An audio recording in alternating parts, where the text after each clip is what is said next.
6 qism.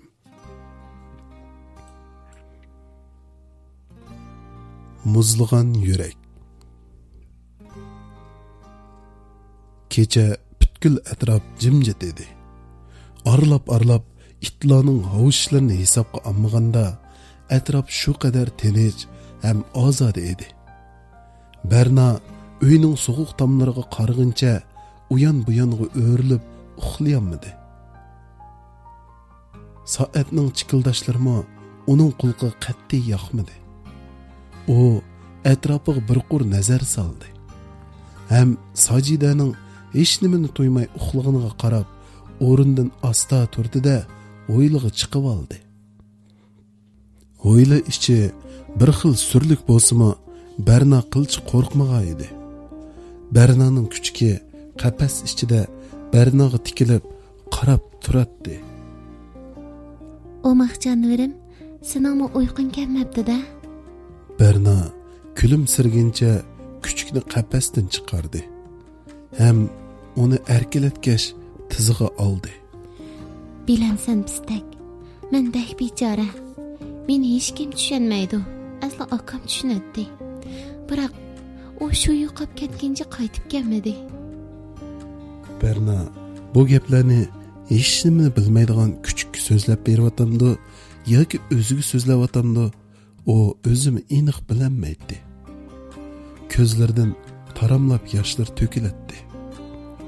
Eg'ir tartib qo'yadi. Berna o'zining qancha uzun o'ltirganini bilmaydi. O'yildagi xo'rozning chillashlari uni xiyoldan uyg'otdi. U tizidan beshini ko'targuncha atrofga qaradi. Tong suzilishga boshlagan edi. Pistak bo'lsa Bernaning tizig'i yo'languncha uxlab qolgan edi. Berna ostag'in o'rnidan turmoqchi bo'ldi. Kuchukmi ko'zini lappida ochguncha quyruqini ishpanshitib qo'ydi. Berna kuchukni qapasga qo'yib qo'ygandan keyin supurgin ilib, o'yinlarni supurib tozalashga boshladi. Sajidami darizidan beshini chiqarib, o'yli ichiga biror qur sapsilib qarab etgandan keyin Bernani uyga kir degandek ishora qilib qo'ydi.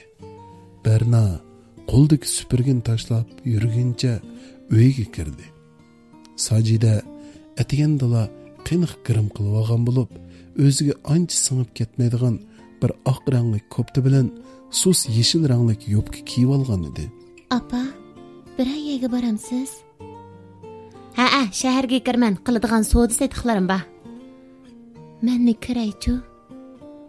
Sajidaning qo'shumisining turilganligini ko'rib, Berna yerga qarab oldi. U opasining yana ochiqini keltirishni xohlamaydi.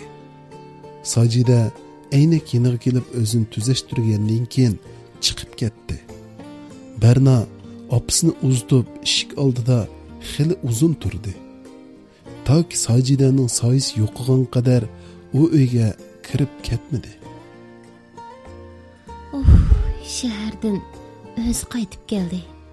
Endi haftada 5 kun shaharda yurdi. Menimi elib bo'lsa, nima bo'ladi deyman?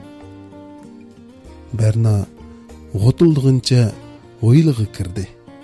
Kechidan beri yaxshi uxlamag'achqimi, uning ko'zlari yumilib ketib boradi.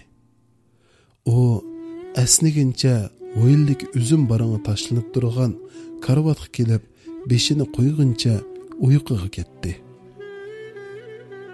U o'zining qancha uzun uxlaganligini bilmaydi. Aradan uy ichidan tarang-turang qilgan ovozning chiqishi bilan Berna cho'chib uyg'onib ketdi. Atrofga qaradi. Bu ovoz dal uy ichidan chiqayotgan edi. Berna qo'rqimsirg'incha uy ichiga kirdi. Uy ichi qalaymaqan turadi. Kiyim ishkobi ichidagi narsa keraklar tashlatilgan bo'lib, hatto televizor ustidagi plastinkalarni yerga chechitilgan. Uy ichi rassizlashib ketgan edi. "Uyda kim bor?" Berna qo'rqimsirg'incha atrofga qaradi. Faqat to'rt tam shundoqla bulungda hech nimani sezmay yotgan o'gay dadadan boshqa hech kim yo'q edi. Berna qo'rqimsirg'incha Dilberning uyiga qarab yugurdi. Dilber eshik oldida xulum qo'shnilar bilan paranglashib turgan edi. Dilber opa. Nim bo'ldi balam? Dilber Bernaning hosirab ketganiga qarab uning yeniga keldi. Uyimizga o'g'ir kiribdi Dilber opa. Nima deydigansan? Yura qarab baqayli. Dilber tuyuqsizlik kelgan bu xabardan cho'chib ketdi. U jiddiylashguncha Bernaning uyiga kirdi. Darvaqa oshxona uy ichi rassiz turibdi. Sen nega ketgan eding? Men uxlab qoldim. Uyga kirib qarsam mushundoq turdi. Uydagi pul puchaklarni qayerga qo'yatdinglar? Men bilmayman. Odat pulni opam o'zi saqlaydi. Bo'ldi qizim, yig'lama. Qarsam cho'ng ishmi yo'q taqaladi. Dilber Bernaning yeyishini surtib, tartib qo'yib, qalayim qilishib ketgan uy hoyillog'i bir qur qarab chiqib, soqchiga ma'lum qilish uchun telefonni qo'liga oldi. Uninggacha Sajidaning ovozi anglandi. Ovoz barbara yaqinlab kelayotgan edi. Opam meni uradigan bo'ldi. Ansirman qizim, men ba. Dilber Bernaning beshini silab qo'yib, ortiq gap qilmadi. Lekin Sajidaning bu ishni bundaqli bo'ldi qilmaydiganligi Dilberga ayon edi. Berna eshik oldida tugilguncha yig'lab o'ltiradi. Bayatın opisi uning gapiga qat'iy ishonmadi. Aksicha Dilberning tutulishiga qarmay Bernani qattiq urib etdi. Dilber shuncha gap qilgan bo'lsa-mu, Sajida Dilbernimi ishingni qil, uyingga chiqib kelsang bo'lmamdi degandek qo'pol gaplar bilan ranjitib qo'ygan edi. Berna Dilberning uyiga chiqib ketmoqchi bo'ldi. Biroq yana qo'rqatdi. Opisining o'zini afv qilishini umid qilardi. Biroq Sajida tosh yuraklik bilan Bernani ittirib uydan chiqarib etdi. Sen shuni qayta ko'rak ko'zim yo'q. Ko'zim ko'msin, qotil akamning yeniga ket. Deganda qo'pol gaplar bilan yetkich azor berdi. Bernaning qalbi puchilandi. Opisidan yegan tayoqlarga emas, o'z opisining og'zidan sen bir o'g'ri, uydagi 10 ming yuan pul yo'qtirdi. Sen amasan kim olatdi? degan gaplar uchun qattiq yig'layotgan edi. Bahorning tunji yomg'iri Bernaning ko'z yoshlariga hamroh bo'lib yig'iyotdi. Butkul atrofni qorong'ulik qoplagan edi. Berna alqonlari bilan uyining eshigini shuncha chekdi. Biroq uy ichidan hech qanday sado chiqmadi. Bir ana qushqashmi o'z bolalarga buncha bag'ri tashliq qilmaydi-ku. Apa, eshikni oching. Berna darvozani urishga boshladi. Biroq uyning toklarini o'chiritilganligiga qarab, uning xiyollari bir tush bo'ldi. Bernaning kuchki darvozaning ostidagi bo'shliqdan ostog'ini chiqib, Bernaga surkeldi. Berna texim esadab yig'lashga boshladi. Havo belakchil tutilyotdi. Arlab qattiq chaqmoq chaqyotdi. Yomg'irmi sharildab qo'yilyotdi. Berna yig'lig'incha daryo tarafga qarab mangdi. Boshqa chaqlar bo'lgan bo'lsa, u hargiz u taraflarga borolmaydi. Biroq bugun u qalbidagi ochiq hasratdan boshqa hech nimani bilmaydi. Faqat qadamlarini asta olguncha bu dunyodan mangulik xo'shlashmoqchi bo'lib daryo bo'yiga keldi. Küçükmo Bernaning keynidan agashguncha ketib boradi. Bernaning ko'zlariga issiq yosh keldi. Hayotdan xo'shlashmoqchi bo'lganda, mushu bir küçükning bo'lsa-mu Bernaga hamroh bo'lalgandan uning opsiq bo'lgan nafrati barbara ish meng'iyotdi. Ey Xudo, gunohlarimni afv qil. Berna hech nimani o'ylamasdilla daryo ichiga kirdi. Bernaning niyati buzilganga o'xshash chaqmoqmi texmi qattiq chayqavatdi. Berna emdil qadimini ilib turishiga to'limi muloyim ham yiqimliq bir ovoz uning qadamlarini to'xtatib qo'ydi. Qizim, bundaq saranglik qilmang. O'lib olish bilan hech qanday ish bitmaydi. Berna keyniga burilib qaraganda ayni chog'da Roziya gapini qilib bergan chiroydan nur yig'ib turadigan Momay Bernaning ko'z oldida turardi. Momay qo'ldagi qo'l chirog'ini Bernaning ko'ziga tutdi. Berna chiroq nuridan andikib ko'zini to'sib oldi. Kimning qizisiz? Avval bizning uyga yuring. Yo'q, kirmayman. Men mo'mingizdek odamg'u. Menga yoqdamsiz. Berna ortiq gap qilmasdan Momayning keynidan agishib, oddiy ammo to'lim illiq bo'lgan uyga kirib ketdi.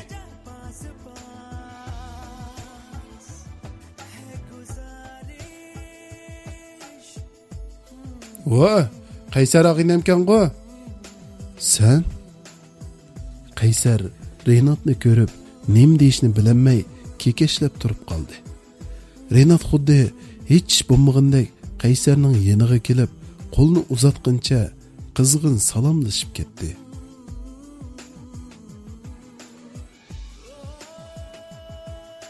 "Sizlar to'nishamsizlar?" "Ha, biz degan yaqin do'stlardan shundami, og'inam?" Qaysar ochiqdan yerilib ketayli deganda Renatning bu gapi uning ochiqini texmi keltirdi. U qo'shumisni turib qo'yib, ortiq gap qilmadi. "Qara mabalni, sizlar paranglashib turinglar. Men Qaysarning ujursini rastlab qo'yay." Bo'ldi, o'ltira og'inam." Qaharning ustungi qavatga chiqib ketish bilan Renat hech bo'lmagandek Qaysarga gap qilib tushgani uning ochiqini keltirdi. Renat safoga kelib o'ltirib olgandan keyin Qaysarning o'ri turg'uniga qarab sharat qildi. "Qani o'ltira?"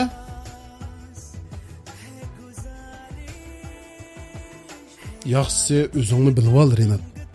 "Voy, aynak partisi bakan deb baldiroq demamsa?" Renat yerdagi aynak parchalarini yig'ishga boshladi. Qaysar qapoqlarini turguncha Renatning gajgisidan tortdi, ham atrofiga bir qur qarab etgandan keyin bo'sh ovozda so'zildi. "Sana deb qo'yay, Renat. Dilyar ikkinglar qilganlaringlar uchun cho'qim hisob bersizlar." "Bo'ldi qiysanchi og'ina. Senda afv so'rayman." Qaysar yana nimindir demoqchi bo'lib turishiga Bahor oshxona uydan chiqib keldi. Qaysarmi sat bo'lmasin deganlarni o'ylab Renatni qo'yib berdi.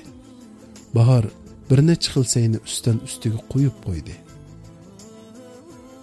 "Akla bu aynaklarni Qaysar bilan birdan mehmondorlik o'ynayli devatsam, qarama go'yning gapini." Bahor Renatning qiziq gaplaridan kulib tashildi. Bu balam shundoq taqutqa gap qilib qo'ydi. Eg'ir besiq emas. Ha, shundaqki. Renatning yomonligiga gap ketmaydi. Qaysar Renatga manlik qarab qo'yib, ortiq gap qilmadi. Uninggacha qaharmi kulimsirguncha ularning yeniga keldi. "Dada, o'jiram tayyor bo'ldimi?" "Ha, tayyorlab qo'ydim." "Men chiqib orom olay degan." Qaysar hujur uyiga menish bilan tang Renatmi uning keynidan agishib mangdi. Qaysar ustungi qavatga chiqqandan keyin atrofiga bir qo'r qaradi. Ham savol nazarda Renatga tikildi. "Sen nima qilmoqchi?" "Qaysar, o ishlarni unutib ket. Men seni ko'rmagan, sen meni tanımagan bo'l." Seningcha bu shuncha osonmi?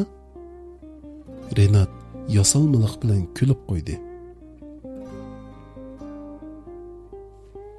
"Sening dadang mening dadamga o'xshash. Sen o'zimning qarindishim o'rnida ko'rma. O'zimmi uncha yomon ballada emas. aqsodisini ne vaqt tashlab etdim? Bu gaping kim ishindu? Dilyar saqchixonaga kirib qoldi. Mening jinimni tumishqimni kep qolgan. Endi o'shlam o'tib ketdi. Endi hargiz aqsodis qilmayman, ham tashildim. 7-qism.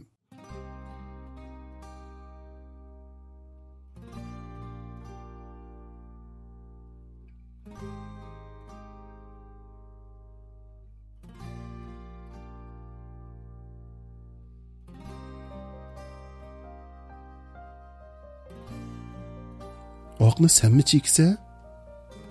Hey, seningcha mush narsani tashlatish shuncha osonmi?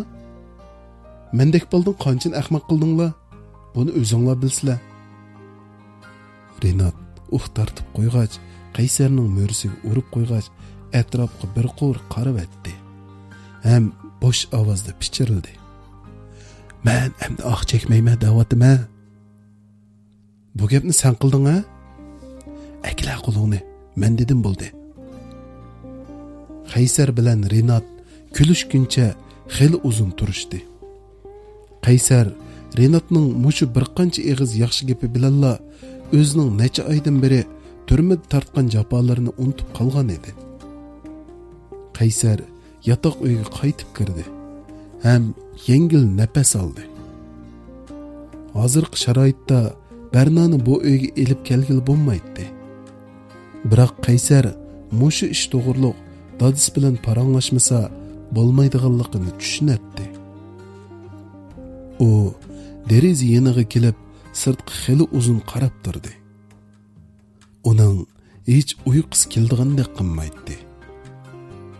U zerikib atrofga qaradi. Ustal ustida toshqa aylangan ko'z yeshi nomli roman kitob turibdi. Qaysar kitobning bosh betini ochdi. Vaqaliki nima degan o'xshasha?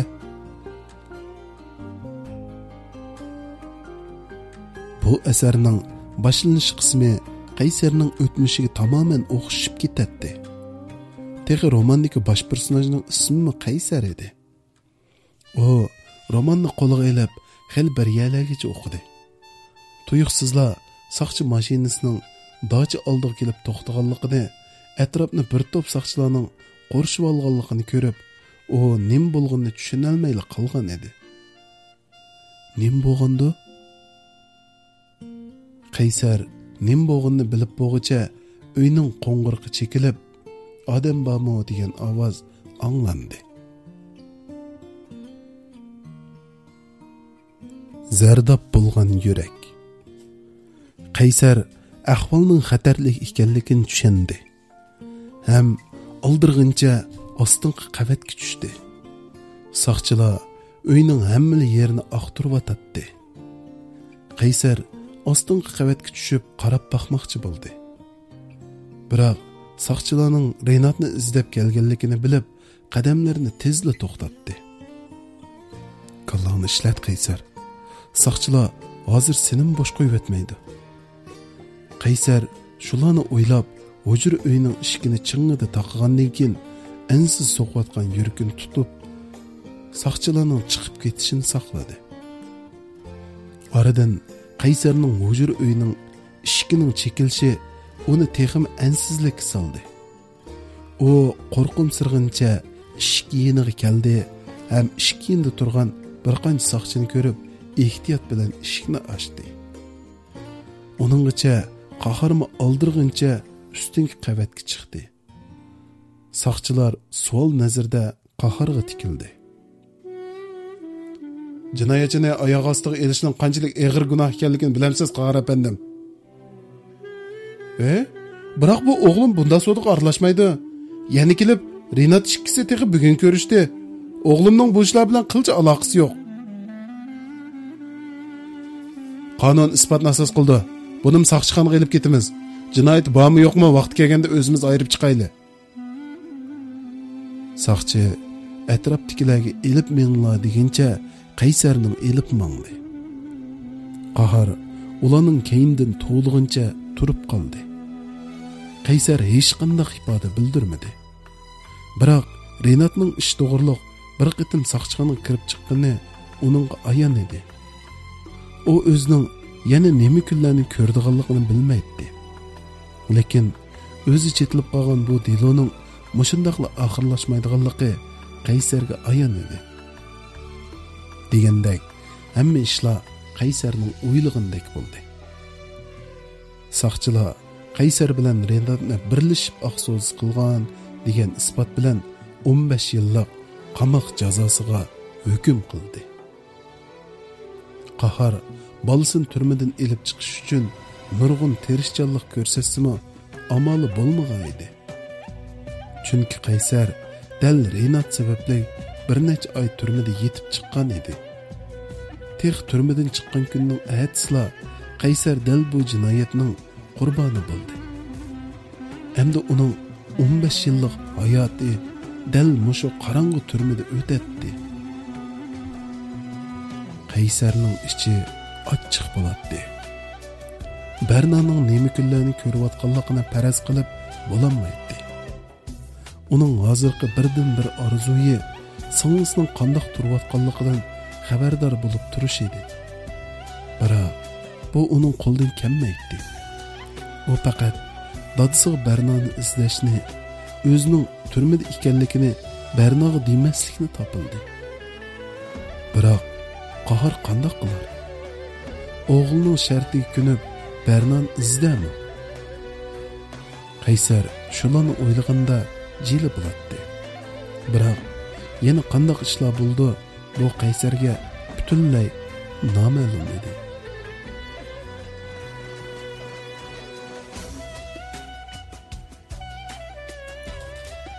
Qarang, kiyimlaringiz to'lib bo'lib ketibdi. Muzladingizmi, bola? Momay Bernaning ho'l bo'lib ketgan kiyimlariga qarab, ich og'irtgancha qo'ldagi lo'ngi bilan yuz ko'zlarini so'kdi. Berna to'xtamay yig'layotdi. Bernaning kuchki bo'lsa, Bernaning oyqida uning tiziga surkilguncha qarab turadi. Yig'lama, qizim, yig'lama. Bu kiyimlarni kiyib, so'g'aq o'tib qolmasin. Men sizga tamoq etib beray. Momay sanduq ichidan sutrang ko'ynakni olgandan keyin Bernaga sundi. Berna Momayning qo'ldagi chiroyli ko'ynakka qarab sal hayron qoldikmi bo'ldi. Ham rahmat degancha ko'ynakni qo'liga oldi. Men sizga tamoqni qizitqash to'ray. Siz ishkirki uyga kirib, kiyimlaringizni almashtirib chiqing. Berna beshini lang'ishtirib qo'yib, ichiga kirib ketdi. Momay Bernaning bichor turqiga qarab, ichi og'rib qolgan edi. Sutrangli ko'ynak Bernaga noit yarashgan edi. Uning qo'ng'ir rang sochlari uni texim umoq ko'rsatib qo'ydi. Berna ehtiyot bilan yuqoriga chiqib o'ltirdi.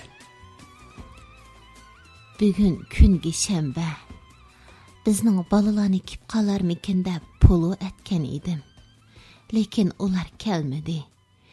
Shunga tamoqmi jiqaraq eshib qopdi. Nima? Bolalaringiz bormi, Moma? Berna savol nazarda Momayga tikildi. 4 bolam bor edi. 3 bolam tugab qoldi. Faqat kenja tayli qolgan. U shaharda xizmat qiladi. Meni yo'qlab kelinmaydi. Kelmagil qanchalik bo'ldi, Moma? Berna yavatgan tamoqini qo'yib, savol nazarda Momayga qaradi. Necha oy bo'ldi? Balkim aldirashdi deb to'g'ri tushundim. Berna Momayning gaplarini anglab, ko'ngli yerim bo'ldi. Tova, mushundaqmi bolalar bo'ladi ekan? Mehribon ayoldek qiladi. Nemishqa bolasi bundoq qiladigandu? Berna hayron qolgan edi. Bolam, ota-onangiz kim u? Berna nima deyishni bilolmay mangdab turib qoldi.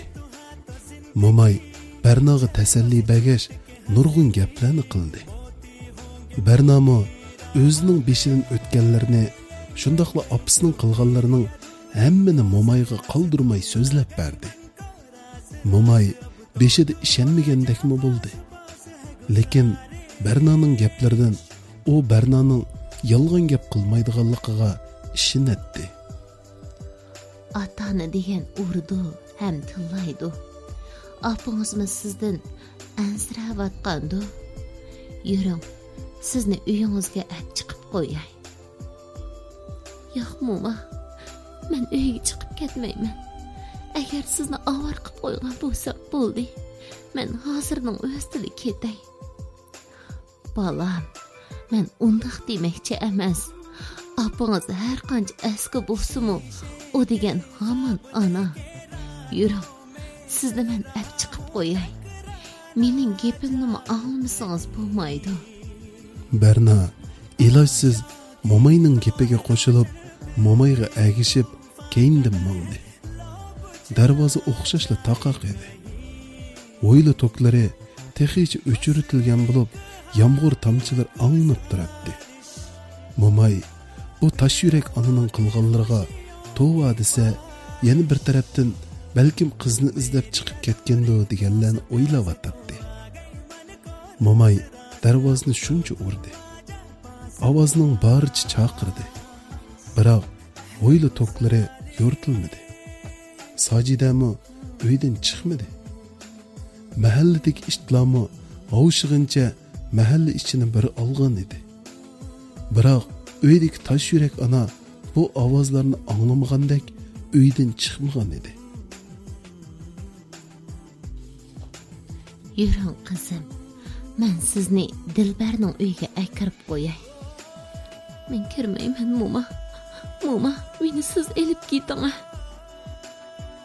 Berna mo'mayga ching'ida esilguncha bulduqlab yig'lashga boshladi. Mo'mayning Bernaga ichi og'irdi. Havomi sovuq edi.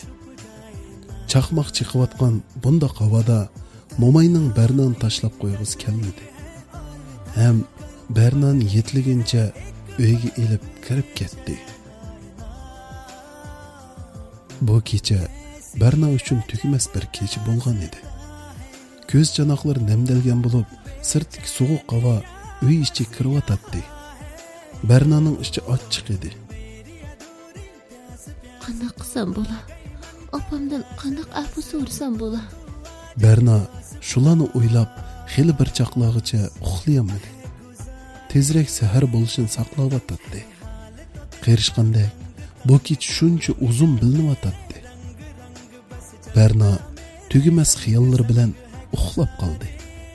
Bir vaqtlarda ko'zni ochib uyg'onganda Raziya Bernaning yonida televizor ko'rguncha yotadi. Tushim emasdi. Berna ko'zlarini uyg'onguncha atrofga qaradi. Dal mo'mayning uyi shu edi. Uyg'ondingmi? Qarg'ana o'rin, soat qancha bo'ldi? 11 bo'pti. Ajab soat bo'pti. Ras, sen bu yerdaligimni qanday bilding? Opam kirgizdimi ya? Atigansini izlab bizning uyga kirib ekan, ko'rmidik desak chiqib ketgan, keyin seni qaytib kelganmidi deb uyinglarga kirsam, mo'mam bilan paranglashib o'tiribdi. Sening bu uydaligingni anglab kirsam, uxlab yetibsan. Berna yotgan ko'palarni ratlik qatlagandan keyin mo'may bilan xo'shlashib, o'zining uyiga qarab yugurdi. Sajida o'ylada aynak qarg'incha o'sma qo'yib o'ltiratdi. Buni ko'rib Berdaning birdilla arvoyi ushdi. Ochiqdan ko'zlariga yana bir qitim yosh keldi. U darvozani jang'ida yopqincha chiqib ketdi. Raziya o'ylishchida hammadan baxaraman o'sma qo'yib o'ltirgan Sajidaga o'chmanlik bilan qarab qo'yib, Bernaning keyindan yugurib bordi. Ham uni tutib oldi. Berna Raziyaga esilguncha yo'ngrab yig'layotdi. Raziyami ko'zlariga yosh olguncha Bernani yengil quchoqlab tasalli berayotdi. Yura, uyga kirib ket. Ko'rdingmi Raziya? Ko'ryotamsan. Qizi yo'qolib kelsa izlash u yoqda tursin, qishig'i o'zim qo'yib naqsha anglab o'ltiribdi. Shundaqmi ota-ona bo'lamdi? Sening xabaringni bilgach shunda qilganda balkim yura bo'ldi. Men kirmayman. Endi menmi akamni izlayman. Yanchiqingda qanchalik puling bo'lsa, menga shuni ber. Meningmi bu yerda turg'im yo'q. Barna, saranglik qilma. Raziya o'tingan talaffuzda Barnaga qaradi. Men kichik bola emas. Menmi 15 dan oshdim. Mening nafrat bilan nimaning muhabbat ekanligini men aniq ayray olmayman, Raziya. Biroq unoq ahmoqlik qilma bo'lamdi. Sen qizi bola tursan.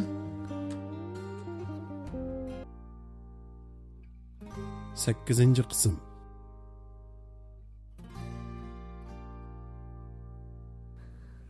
Bo'ldi, bamsan, bama. Barna yugurib yo'lning bo'yiga keldi.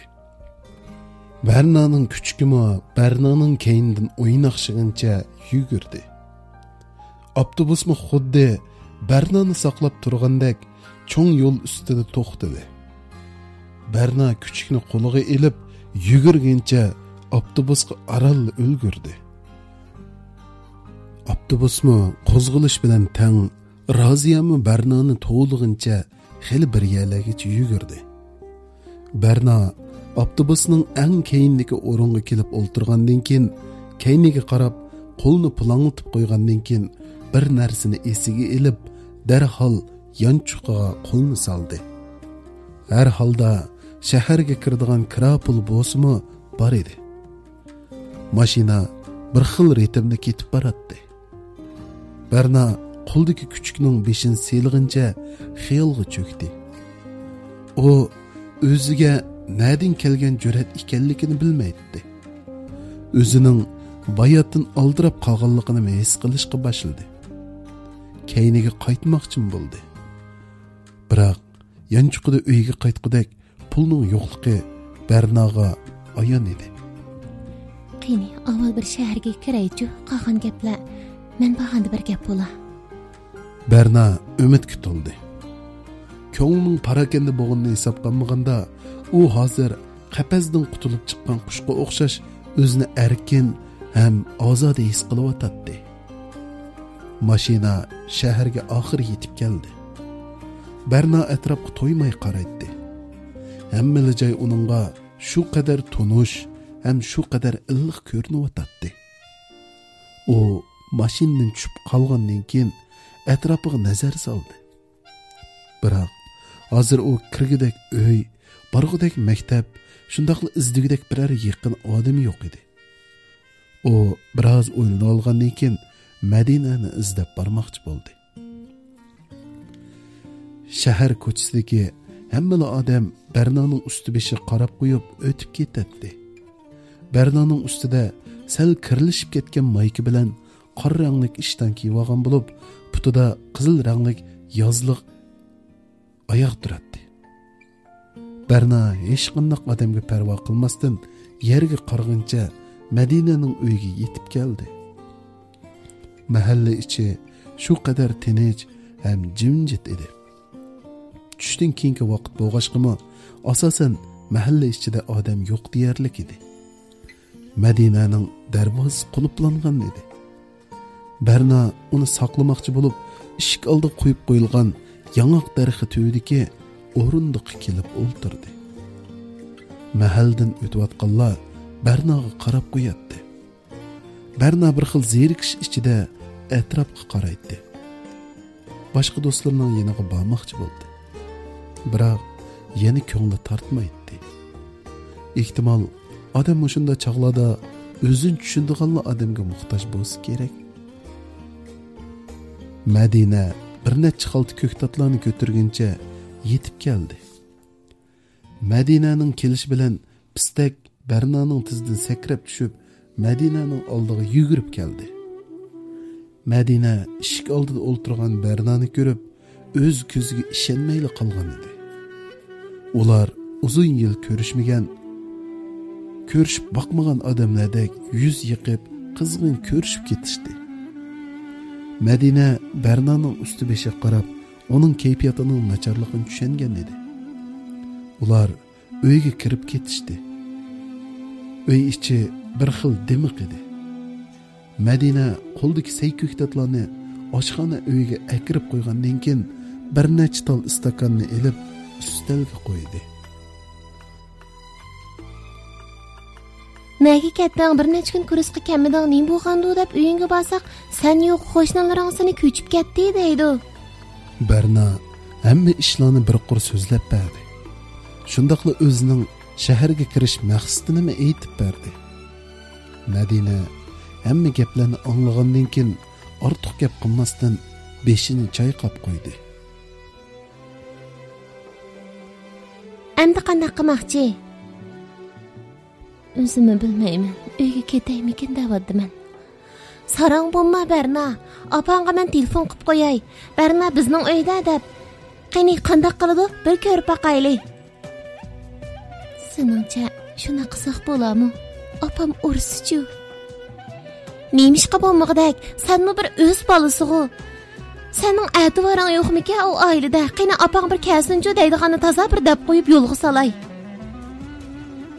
Biroq men qo'rqyapman adash. Navada. Bo'ldi.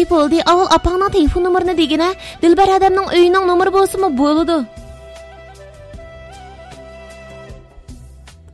Berna Roziyalarning oilasining nomerini aytib berdi. Uyda odam bo'lmasa kerak, telefoni xili uzunda elindi.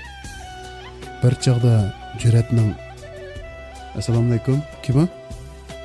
degan ovozi Bernaning qo'rqinishlarini ozroq bosma pasaytgan edi. Aka, bu men. Ne? Berna, siz nerede? Men shaharda, Madinaning uyida aka. Opam mening shaharga kirib ketganimni angladimi? Anglamaganlar bo'lsa uyga qaytib kirib ketay degan edi. Angladi. Anglab qizimning holi qanday demasdan Mush yo'qolgancha bir xil yo'qolsinchi u paskina. Muhammadning beshiga oqsangan ishqisi chiqqan. Deydi. Anglab shundoq ochchig'im keldi. Siz yana musha ayol bilan turman deyotamsiz?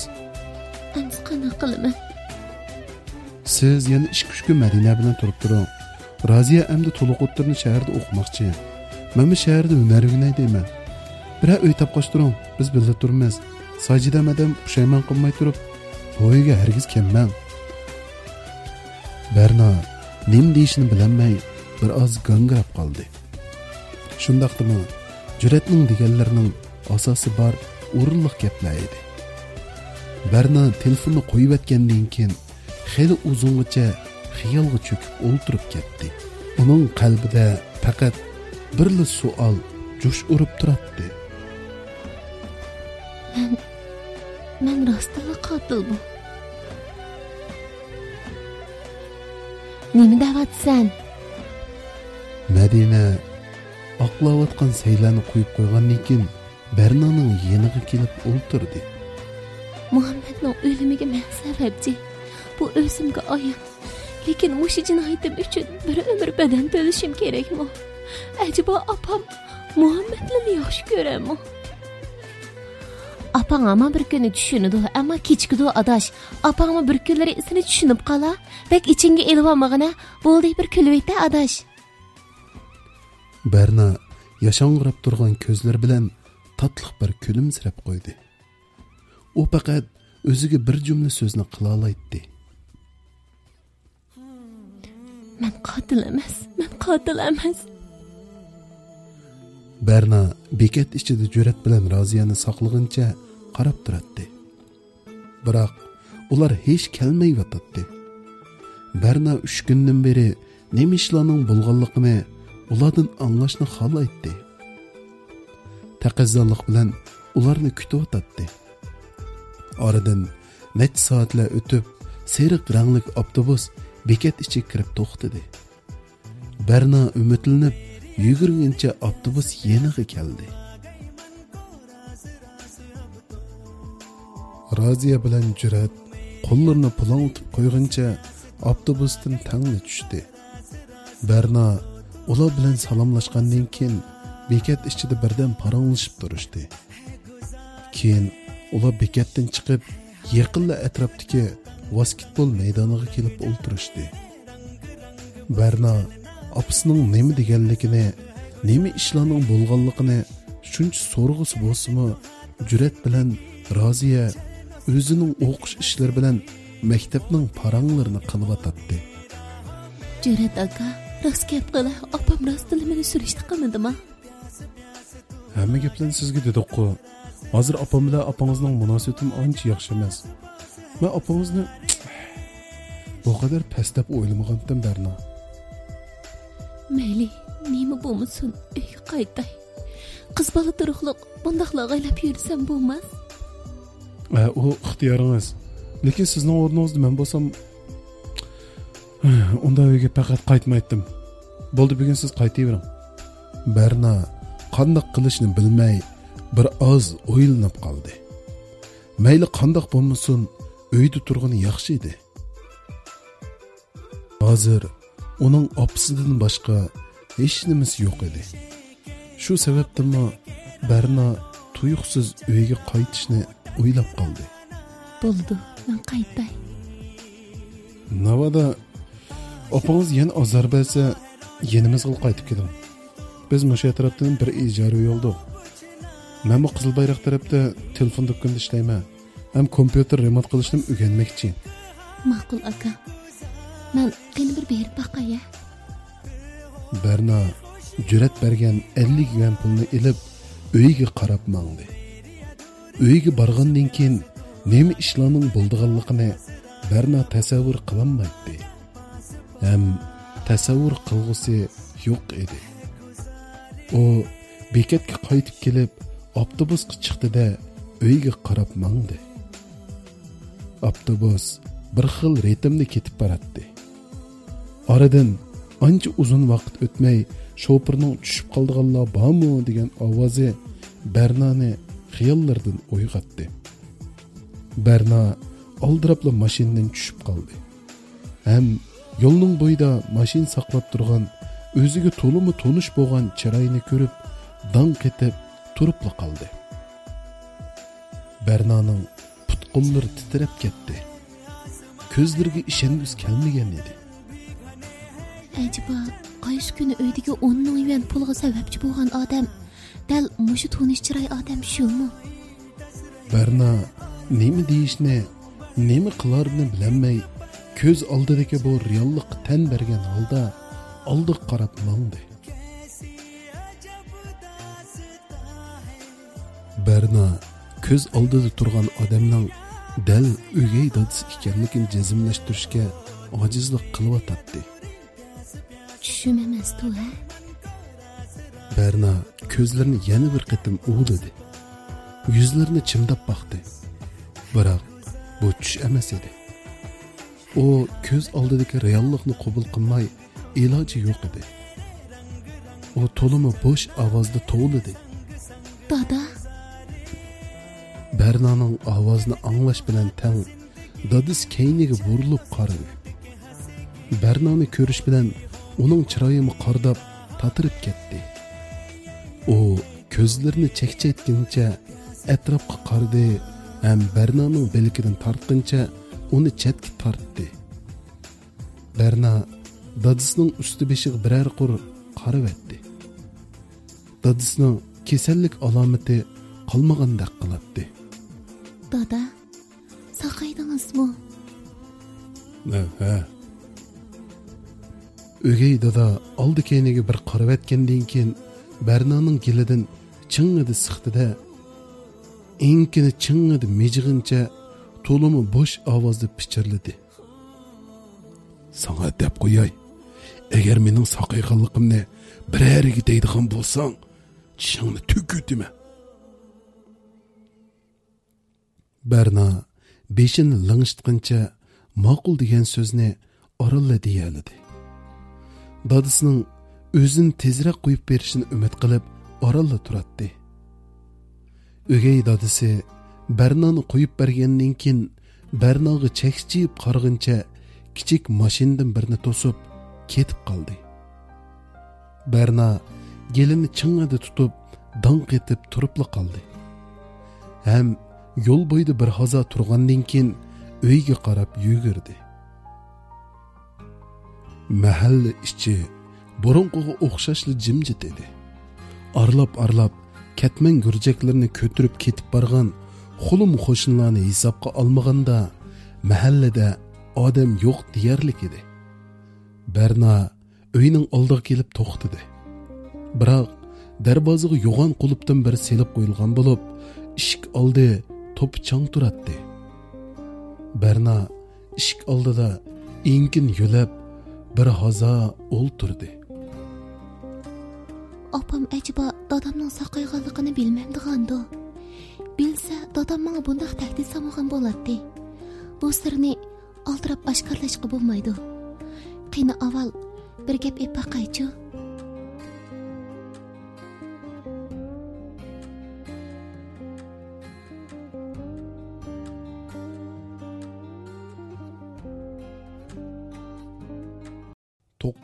Qism. Berna darvoza yeniga kelib, eshikning yo'chiqidan o'yli ichiga qaradi. O'yla burunqiga o'xshashli turadi. Shu arada mahalladagi ayollarning paranglari anglanishga boshladi. Berna darhol keyniga burilib, cho'nglarning ovozi chiqayotgan tarafga qaradi. Darvaqa bir qanchaylan paranglashguncha qo'llarida patnuslarni ko'tirib ketib boradi. Biroq orasida hech sajida bardaq qilmaydi. Berna ularning orasidan Dilbarni izlashga boshladi. Berna? Dilbar opa? Berna Dilbar bilan yuz yiqib ko'rishgandan keyin qo'lidagi patnusni ilib, agashkincha Dilbarning uyiga kirdi. Hava bölekçil salqın boğaşqımı, o'yildagi peshayvonga soy tashlanib turadi. Bir ayaga badingmi, patnus ko'tirib olsangu. Bugun bir do'stim o'g'lini o'ylabdikan, to'yga berib keldim. Sen nemishqa qaytib kelding? Jur'atga Berna kammisun demaganmidim. Opamdan afv so'rash uchun qaytib keldim. Dilbar qilayotgan ishlarini qo'yib, Bernaning yeniga kelib o'ltirdi. Hem onun qo'llarini ching'ida siqqancha beshini siyladi. Sana bek içim ağrıydı kızım. Aslı seni biz bilen birge tursun deb o'ylagan. Biroq apang turib biz bilen birge tursang bo'lmaydi. Yeni kelib mahalga qo'lim qo'ysalar anglasimiz sat turdi. Siz nima demoqchi Dilbar opa? Berna eşini anqiramay Dilbarning ko'zlariga tikildi. Uyinglarda yutib ketgan 10 ming yuan pulning ishi qandaq ish menmi bilmayman, lekin sening gunohingning yo'qligi menga ayon. Dilbar opa, mundaq ish qara qizim. Apang pat yaqinda bizning mahalning sekretari bilan to'y qilmoqchi. Nima? Berna opasining to'y qilganligini anglab, kulishni yoki yig'lashni bilmay dong etib turib qoldi. Opasining o'zini uydan qo'g'lab chiqarishdagi sababini bilgandekmi bo'ldi. Sekretarning ayoli yo'qmidi? Ayoli bor, biroq ajrashibdi. Sening opangmi yomon ayol. Mahallaga kelib 3 oy bo'lmayla. Hey, bo'ldilar. Dilbar gapining oxirini yutib o'tdi. Undaqda dadam qanaqa qildi ekan? Dadamni sanatoriyaga elib boradigan o'xshaydi. Berna o'gay dadasining saqayganligini deyishni o'yladi. Biroq yana bu gapni demaslikni o'ylab ortiq gap qilmadi. Bernaning ko'ngli qattiq yerim bo'lib o'tadi. Opasining to'y qilganligini anglabmi yoki endi o'zining mushundoq yolg'iz yashaydiganligini o'ylabmi, ish qilib Berna o'zining hozirgi holatini tasavvur qilib bo'lmaydi. Ikki chekisi qisilib og'riyotadi. Ikki chekislar emas, uning yurakim og'riyotadi. Dilbar sayko'ktatlarni olg'ach arlab Bernaga qarab qo'yadi. Yana nemanidir deb ko'ngilni yasamoqchi bo'ladi-yu, lekin yana nima deyishni bilmay ortiq gap qilib o'ltirmadi. Men opamdan apu so'rash uchun bu yerga kelgan edim. O'ylab baqsam, hech qanday zaruriyati yo'q ekan. o to'y qilish uchun qizini uydan qo'g'labdi. Endi tushundim. Bak içinge ilvanma, apan qaramızı men qarayman. Raziya bilan davamlıq o'qishingni davomlashtirayver. Sen bir adam bizga ortiqlik qilmaysan. Jurat akangmi, Raziyami shaharda ba. Billa turinglar, men sizlarni yo'qlab kirib turman. Berna beshin chayqab qo'yib, ortiq gap qilmadi. O shu topda nima qilarini bilamay, Dilberga qanday rahmat aytishni bilamay qoldi. Faqat Dilberni ching'ida quchoqlaguncha rahmat Dilber abba, rahmat degan so'z bilanla o'zining minnatdorligini bildiradi. Havo bir xil tumanliq edi. Osmonni qor ranglik bulut qoplagan bo'lib, yomg'ir yog'adigandekla alpoz bor edi. Berna keyniga arlab qarab qo'yatdi. Opsi bilan birer qitim bo'lsin ko'rishib, qaytishni xohlagan bo'lsa kerak, biroq darvoza o'xshashli taqoq edi. Berna cho'ng yo'l ustida xeli uzun turdi. Biroq qirishqandek avtobusmi kammiga edi. Birozdan keyin qor rangli katta bir mashina yo'l bo'yida to'xtadi. Mashina ichidan birining "Ey, gulsatqich qiz" degan ovozi bilan Berna ishtikla atrofiga qaradi. Qor rangli mashina ichida o'ltirgan Ansar qo'lni pulanglatib qo'yguncha Bernaga ishorat berdi. Berna Ansarni ko'rib bo'lakchil xo'shal bo'lib ketdi. Ular tinch omonlik so'rashgandan keyin Ansar Bernaning shaharga kirganligini anglab, mashinaga selib oldi. Ansar arlab uni buni so'rab qo'yatdi. Berna bo'lsa mashina ichiga bir xil zo'qlanish ichida qaraydi. Ansarning dadisi sho'pirning yenda o'ltirgan bo'lib, telefonda kimgadir bir nimalarni deb so'zlayotdi. Bu küçük texchi bakenda? Albatta bor bo'ldi. Men pek amriq bo'lib qoldim degina. Her kuni bir tal atirgul bersiz deb qo'ysam, yo'qotla ketdingiz. Atirgulni bermisingizmi, bermang. Lekin bunlar ansirayotmoqchimi odamni? Mendan ansirtama. Men o'lib ketsam, qabrimga kelib, bir dasta gul qo'yib qo'ysang, cho'ng gapchimi? Mendan ansiraydigan odamning borligiga ishonmayman. Ansarning dadisining keyniga qarshi bilan Berna ishtikla gapin to'xtatib oldi. G'ani Loban kulib qo'yib, Berna bilan ancha-muncha paranglashib qo'ydi.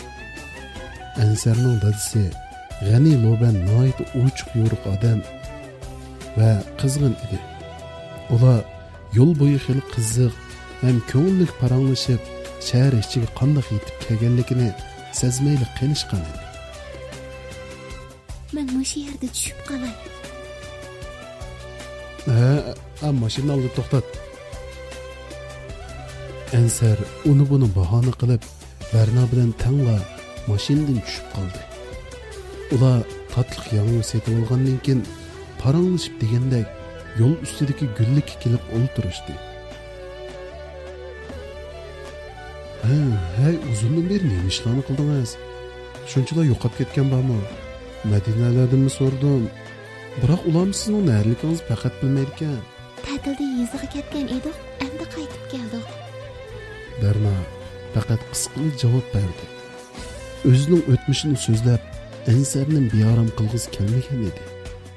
Ansarmi ortiq savol so'ramadi. Faqat Bernaning mush bir ig'iz gapi bilanla taskin topgan edi. Orini bir oz jimjitlik qapladi. Endi-chi, kursda davomli o'qimsiz Berna? O'qiyman. Yaxshi bir sayohat yetakchisi bo'lish uchun chet el tili o'rganmasam bo'lmaydi. Va sizning orzuyingiz sayohat yetakchisi bo'lishganda? Yo'q, orzuyim butkul dunyoni sayohat qilish. Bernaning gapidan Ansar kulib tashladi. Berna tumshug'ini ushlaguncha Ansarni noqib qo'ydi. Ham qapoqlarini turguncha so'rdi. Nima? Meni mazoq qilyapsanmi? Voy yo'q, orzuyimiz o'xshab qoldik. Amsi yana saboqdashib o'qidikmiz.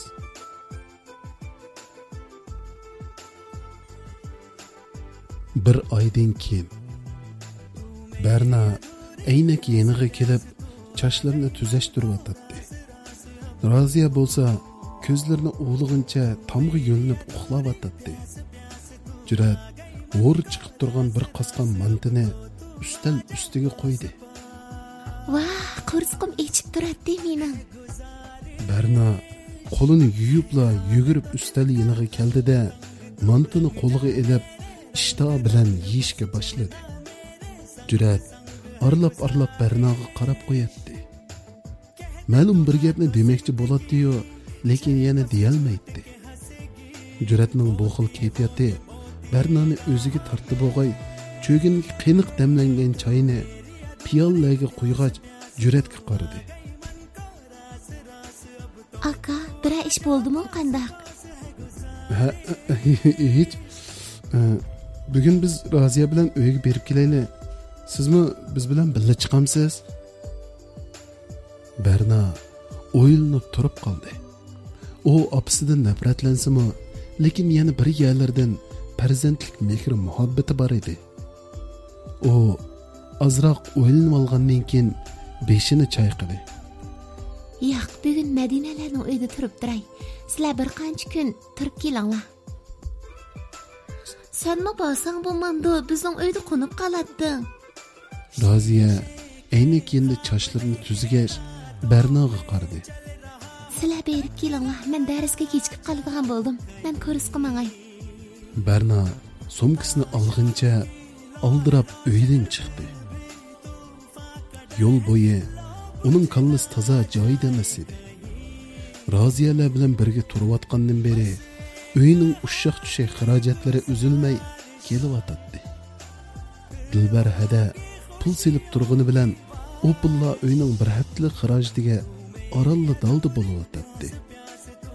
Berna bu qator ishlarni o'ylaganda ikki cheksi qisilib og'ir etdi. U biror ishning yo'lini qilmas bo'lmaydiganligini his qilyotdi. Bugungi darsmi Berna uchun shuncha ma'nisiz bilindi. U tortqincha dariz sirti qarab xilg'ich turdi. Uninggacha Madina Bernaning mo'risiga urib qo'ygach yeniga keldi. Anzarga qarayotamsan? Qalaymiqan yaqinsan-chu. Gapimni qilib qo'ysam xush bo'lib ketayotgansa haqiqatan. Bernaning qopiqining to'rilganini ko'rib, Madinani kulib qo'yib, gapini to'xtatdi. Adash, men biror yerda ishlaymikin deyapman. Yaxshi o'ylabsan, Jurat akamni hunar o'rganayotdi, sen azroq bo'lsam ishlab qo'y. Seningcha nima ish qilsam bo'lar? Maktab sirtida bir oshxonaga qochquchi yo'g'ichi qiz lozim deb xajablab qo'yibdi ekan, kirpaqam tuxya. Men o'quvchi desang, vaqtni shula bekitib berdi. Bu fikr Bernag'im yiqib qolgan bo'lsa kerak. U ortiq gap qilmasdan darhol qo'shildi. Darsdan tushish vaqti to'shqandan keyin ular oldirab sirtqa chiqdi. Ham Madina ko'rsatgan oshxonaga keldi. Oshxona xo'jayinimi Bernaning o'quvchi ekanligini bilgandan keyin Bernani elib qilishga qo'shildi. Har holda men qilgudek ish bo'lsmi chiqdi-ya, adash. Maoshingni olgan tunji kuni meni mehmon qilsajimi? Albatta. Berna, qara, ov maydonda o'tirgan qiz Raziya emasmi? Shukan. Raziya yo'lning qarshi yo'linishidagi o'rindiqda o'tirgan edi. Berna bilan Madina ehtiyot bilan yo'ldan o'tishdi. Ham Raziyaning yeniga kelishdi. Raziya yig'lab o'ltirardi. Uning ko'zlari qizarib ketgan edi. Berna kelish bilan tang u Bernaga eslib, texmi ho'ngrab yig'lashga boshladi. Nima bo'ldi, Raziya? Opam. Opangga nima bo'ldi? Raziya texmi esadab yig'lashga boshladi. Berna nemish bo'lganligini texmi aniq bilib ketmasmi, Raziyaning yig'lashlariga qarab, uyda bira ko'ngilsizlik bo'lganligini sezgan edi. Opam doktorxonaga kirib qoldi. Sening opangmi doktorxonada? Ularga nima bo'pti? Qaysi doktorxonada? Raziya qo'l ishorasi bilan keyni tarafni ko'rsatdi. keyni tarafda shaharlik xalq doktorxonasi qad ko'tarib turadi. Roziya Bernani boshlab elib mangdi. Ular zalga kirganda Jurat beshin tutquncha qo'ldagi qog'ozga qarab o'ltiradi. Doktorlar jiddiy qutqizish bo'limidan kirib chiqib degandek zal ichini bir xil jiddiy tus olgan edi. Berna nim bo'g'ini surishti qilib bo'g'ichi bo'g'a orliqda mas'ul doktor qo'lidagi yana bir necha varaq qog'ozni Juratga sundi. Avval pul to'latinglar. Sizlarga jon muhimmi yoki pulmi? Jurat varqirg'incha doktorga olib qaradi. Doktor beshin chayqab qo'yguncha ishxonasiga kirib ketdi. Berna Juratning qo'lidagi qog'ozni tortib oldi. Voy anam, mush pulning hammasini to'lamdi ekanmiz. Ichida zoti nim bo'ldi?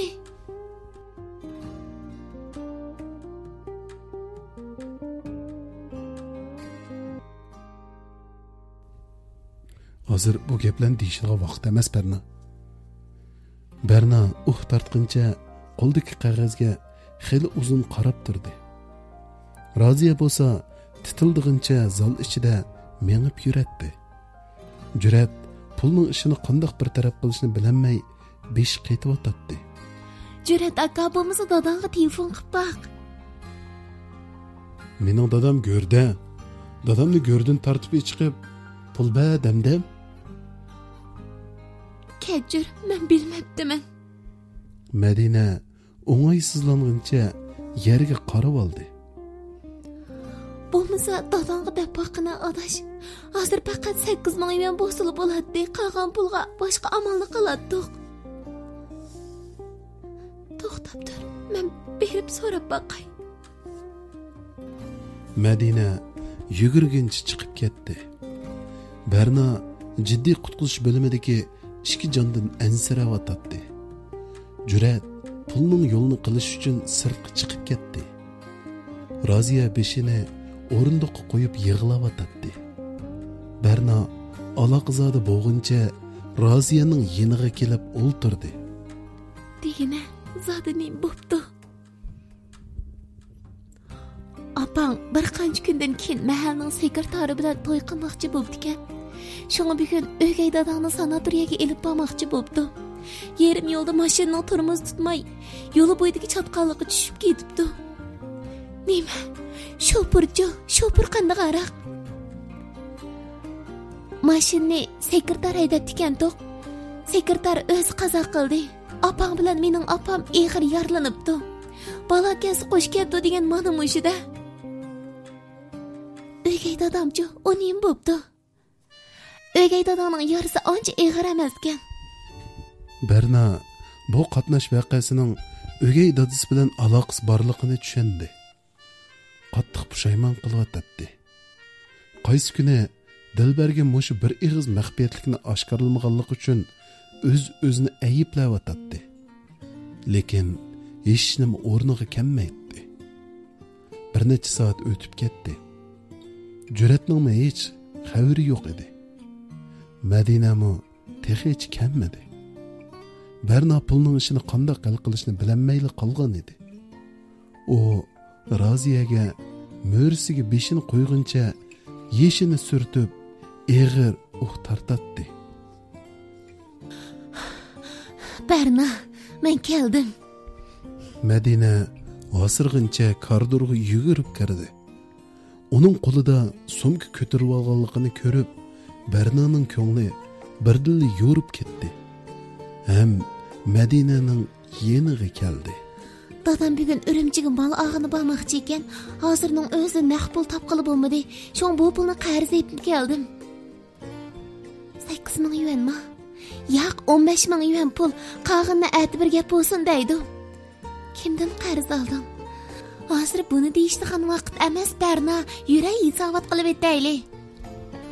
Roziya Bernaning qo'ldan tortqancha elib ketdi. Madina tortqancha dariz yeniga kelib Bernaning tezroq kelishini saqladi. Agar Berna bu 15 ming yuan pulni Ansarning dadisidan qarz olganligini desa, Berna xafa bo'ladimi? Yana vaqtincha demay turay. Ansar o'zi desimi bo'ladi emasmi?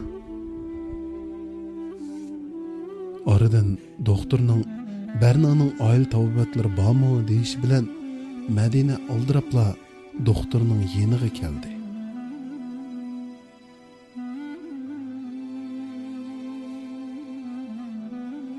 Doktorxona ichi jimjit edi.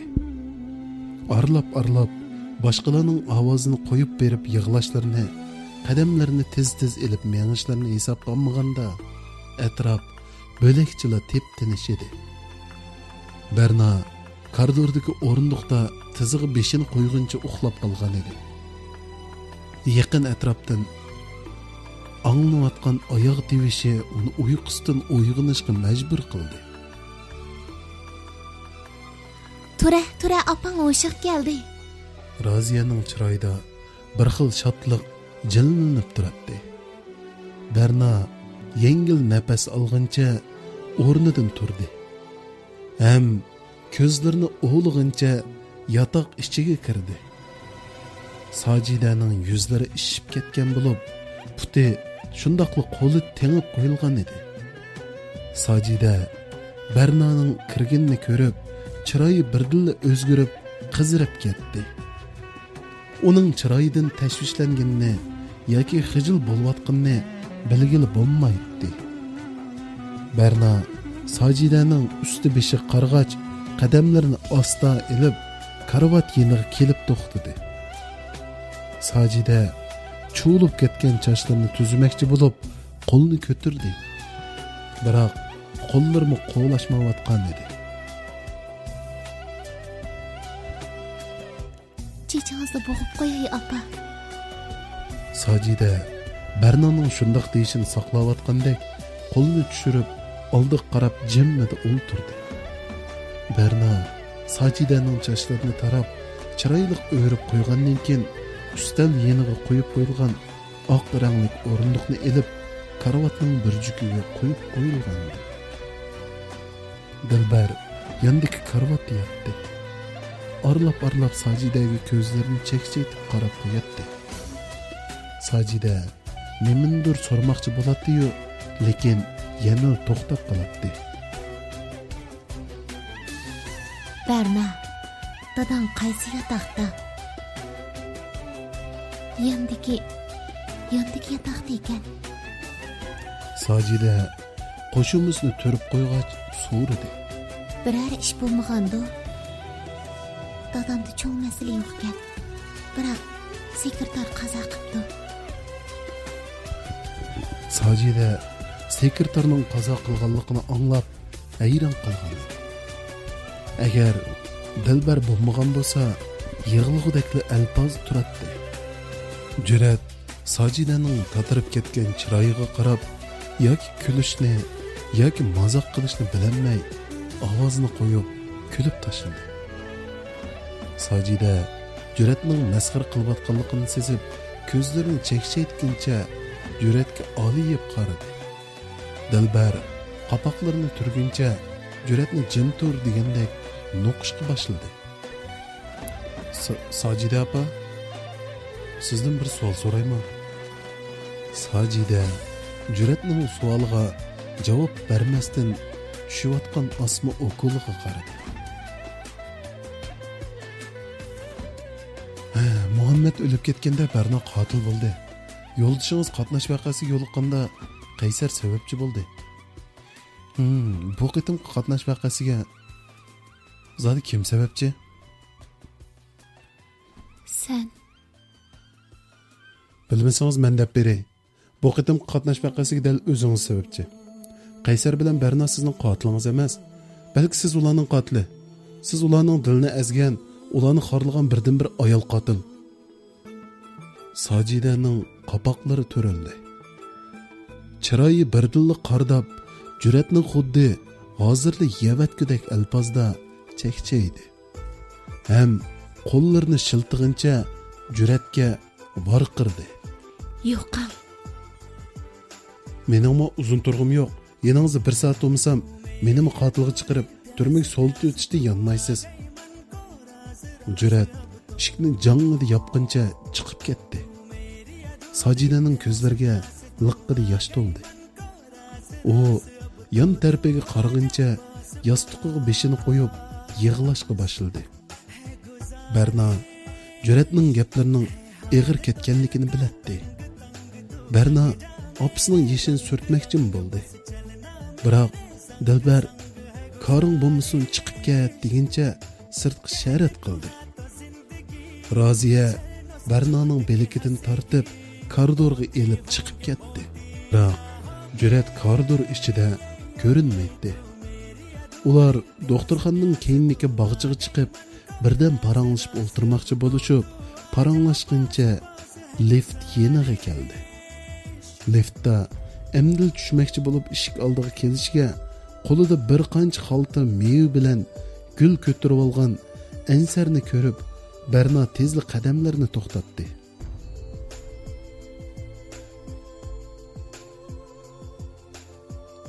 Voy, nega mangandingiz? Shu. Men sizning opangizni yo'qlab mangaydim. Mening opamni? Berna hayronlikdan dong etib turib qoldi. Bayatın Madina sizning opangizning og'rib qolganligini aytqaydi. Sho'ng yeningizga mangaydim. Bizning sirtga bir qancha aylan kirib ketgan-ku. Ko'rmadingizmi? Yo'q, uchirmadi. Berna oldi keyniga qarab etgandan keyin beshin chayqab qo'ydi. Amsa kiramdi. Yuraksini ovar qildi mana. Yo'q, biz savog'dash tursak, undaq dema. Berna bilan Ansar yotoq oldiga kelish bilan tang bir qancha soqchimi ular bilan tang yetib keldi. Ham yotoqning darizasidan yotoq ichiga bir qur qarab etgandan keyin kirib ketdi. Berna bundaq ahvolda Ansarni yotoqqa qandoq boshlab elib kirishni bilmay turib qoldi. Berna, chatoq yo'qdi?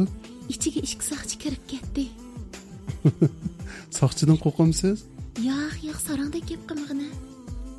Berna to'mishqini ushlab qo'ygandan keyin yerga qarab oldi.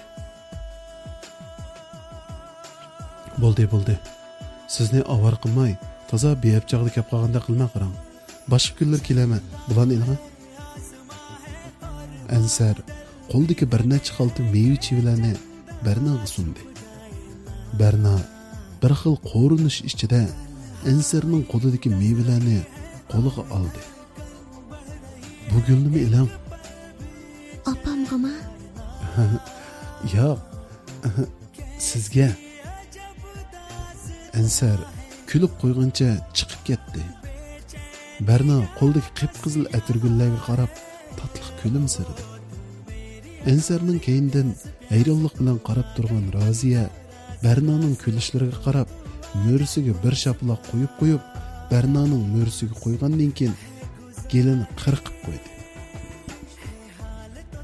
Xo'shallikdan 32 tishing biraqli chiqib ketdi-ya. Mana sarim. Xeyli qamlashgan o'maq bor ekan, sendan 2-3 yosh cho'ngdek qiladi-ku. Unaq bo'lsin bo'pti. Shunday yaxshi bo'pti. Yurak yotoqning ichiga kiraylik. Berna keyniga yana bir qitim qarab etgandan keyin yotoq ichiga kirdi. Bir qancha soqchi qo'lida qog'oz qalamlarni tutguncha Sajida bilan Dilbarning nimalarnidir so'roq qilib o'tadi. Berna qo'ldagi mevalarni ustal ustiga qo'yib qo'ygandan keyin qo'lidagi qip-qizil atirgulga qarag'inicha uzun xiyolga patdi. Atrofdagilar nima deyishdi, nima qilyotdi? Bu ularning xiyolg'imi kiribmi chiqmaydi.